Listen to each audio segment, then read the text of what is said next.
Vande Mataram students, we are learning our chapter number 3 of your civics portion, which one is codes and their importance. And now we are going to learn about some another story, which one is about the judgment for Gabbar on page number 23. Judgement for Gabbar, यानी कि last time जो हमने story सुनी थी उसी type की एक story है जो एक गब्बर की है, गब्बर का न्याय। There was a village cold Ranpur. Ranpur नामक एक विलेज था, उसकी ये बात है। The head of that village was Lalji मुखी। उस विलेज के हेड कौन थे, मुखी कौन थे, लालजी मुखी।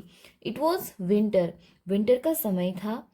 One day while returning home from the farm late in the evening, a car suddenly stop near him. एक बार क्या हुआ कि ये जो लालजी मुखी थे वो अपने फार्म से घर पे रिटर्न आ रहे थे, तो वहां पे सडनली एक गाड़ी आके वहां पे उनके आगे रुक गई। A few men got down from the car, attacked him and left him badly injured. गाड़ी में से कुछ लोग उतरे, उन्होंने ये लालजी मुखी के ऊपर अटैक किया, उनको मारा, उनको बहुत सारी चोट पहुंचाई और इसी घायल अवस्था में उसको वहां पे छोड़ के आ गए। The person who attacked him was known Rufian Gabbar. Mukhi filed a case against Gabbar and got him arrested. अभी ये जो लोग थे उसके ऊपर हमला किया, वो इंसान जो थे ना वो गब्बर के इंसान थे। उसका नाम यहाँ पे दिया गया है रुफियान, जो कि गब्बर का इंसान था। गब्बर वहाँ का एक बहुत ही क्रिमिनल टाइप का पर्सन होगा, वहाँ का बहुत ही डेंजरस पर्सन होगा। उसके वो लोग थे और उन्होंने मुखी के ऊपर हमला किया। तो मुखी ने क्या किया, उसके अगेंस्ट केस किया और गब्बर को अरेस्ट करे ऐसा उन्होंने रिक्वेस्ट किया। Gabbar was asked to remain present in the court. After the argument from the both the lawyers, the judgment was pass in the Gabbar's favour. क्या हुआ कि मुखी ने कंप्लेन की, उसके बाद गब्बर को पकड़ा गया, उसके बाद कोर्ट तक पूरा मामला पहुंचा। दोनों साइड जो लॉयर थे उन्होंने आर्ग्यूमेंट्स की, दलील की, और उसके बाद जो जजमेंट आया, जो न्याय आया, जो लास्ट में जो अनाउंसमेंट हुआ वो गब्बर की साइड में हुआ। गब्बर यहाँ पे गुनहगार था, लेकिन जो उस न्याय मिला तो गब्बर को मिला, मुखी के साथ अन्याय हुआ। मुखी को तो यही चाहिए होता है ना कि वो गब्बर को पनिशमेंट मिले, लेकिन ऐसा नहीं हुआ।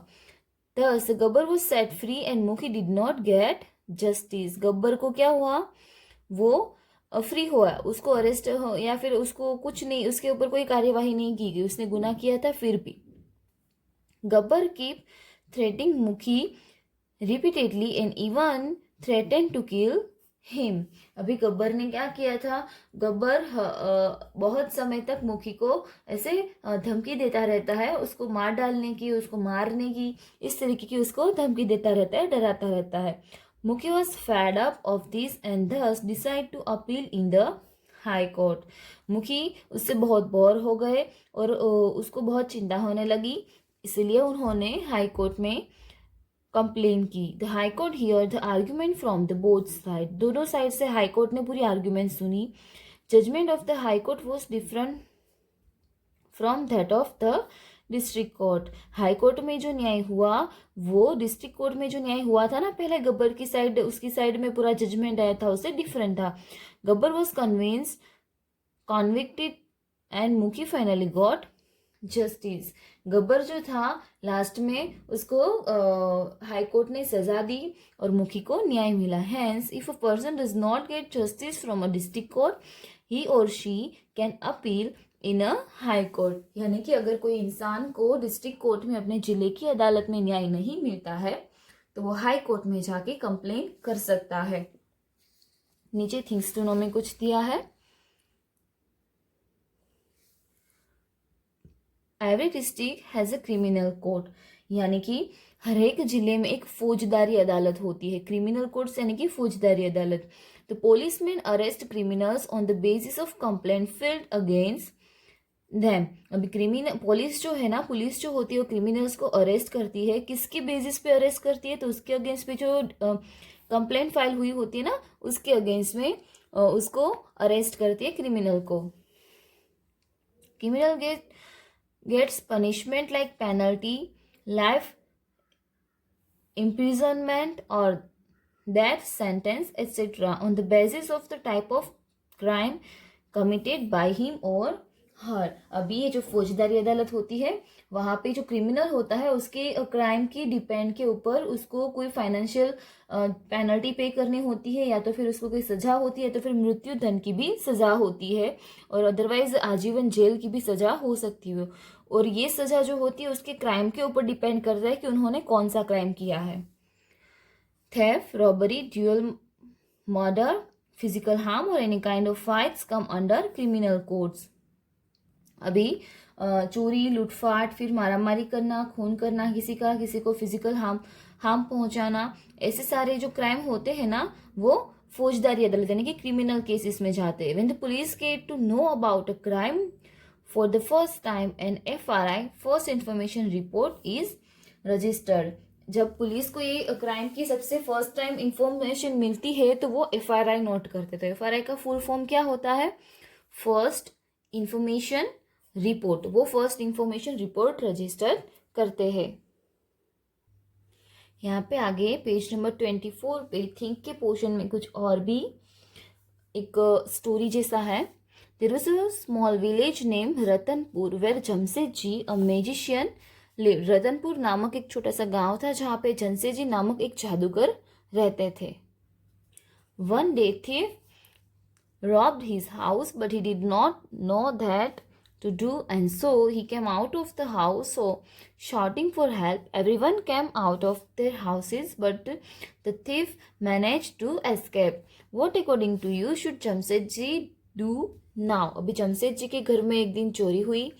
रतनपुर नामक एक गांव में जमशेदजी रहते थे। अभी चोरी हुई तो जमशेदजी को कुछ समझ में नहीं आ रहा था, तो वो घर के बाहर आके चिल्लाने लगे चोर चोर ऐसा, लेकिन चोर को वो पकड़ नहीं पाए और सारे लोग उसके आजू बाजू में भी घर से बाहर निकल गए। तो अभी जमशेदजी को क्या करना चाहिए? जमशेदजी को चोरी जो है वो क्रिमिनल केस है, तो क्रिमिनल कोर्ट में उसके अगेंस्ट फाइल दर्ज करवानी चाहिए।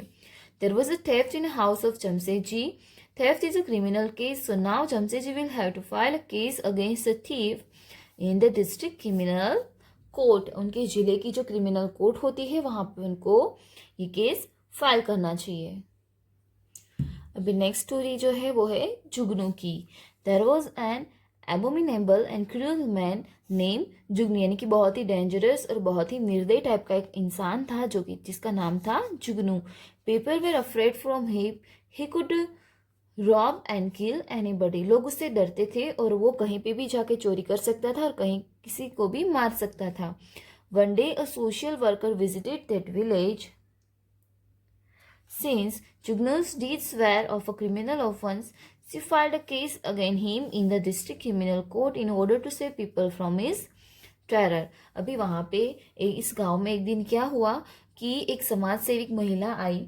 उन्होंने देखा कि जुगनू की वजह से बहुत सारे लोग कंप्लेन कर रहे हैं, तो बहुत सारे लोगों को जुगनू की चंगुल से बचाने के लिए उन्होंने जिले की अदालत में क्या किया?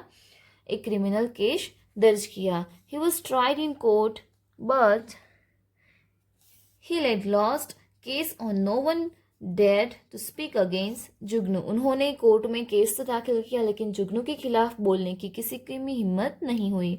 However if people has stood witness against Jugnu without fear, what verdict would have been passed? अभी जुगनू के खिलाफ सारे लोग निडर होकर बोलते तो क्या होता? जुगनू के साथ क्या होता? अदालत क्या न्याय बनाती? उसके ऊपर हमें क्वेश्चन पूछा गया है। तो ऑब्वियसली जुगनू के खिलाफ इतने सारे लोग बोलते तो श्योर अदालत जो है वो जुगनू को आजीवन कैद की सजा दे सकती है, क्योंकि उसमें बहुत सारे गुने अपने पास्ट में किए हुए होते हैं। इसलिए if the villagers had given true evidence without being afraid, the court would have given decision in the favour of the lady social worker and given the sentence of imprisonment of जुगनू। ये जो case है वो social lady जो होती है, समाज सेविका जो सोशल वर्कर लेडी होती है, वो जीत जाती अगर गांव के लोग बिना डरे सारे एविडेंस हाजिर कर देते और जुगनू के खिलाफ अपना बयान देते तो जुगनू केस हार जाता और अदालत जो है वो जुगनू को सजा सुना दी जेल की। अब यहाँ पे एक पिक्चर है जिसमें कोर्ट का पूरा सीन दिया गया है। यहाँ पे कटहरे में कोई पर्सन खड़ा है, यहाँ पे जो होते हैं वो वकील होते हैं, यहाँ पे कुछ लोग बैठे हुए होते हैं, यहाँ पे न्यायाधीश बैठे हुए होते हैं। तो आपने सीरियल्स में, मूवीज में, टीवी में, कई सारी जगहों पे अदालत देखी होगी। तो आज हमें इतना ही लर्न करना है। इसमें जो लिखने का है वो सब आपको यहाँ पे लिख देना है। अपने हिसाब से भी आप लिख सकते हो, अदरवाइज इसको भी देख के वीडियो में देख कर भी आप लिख सकते हो। ओके, वंदे मातरम।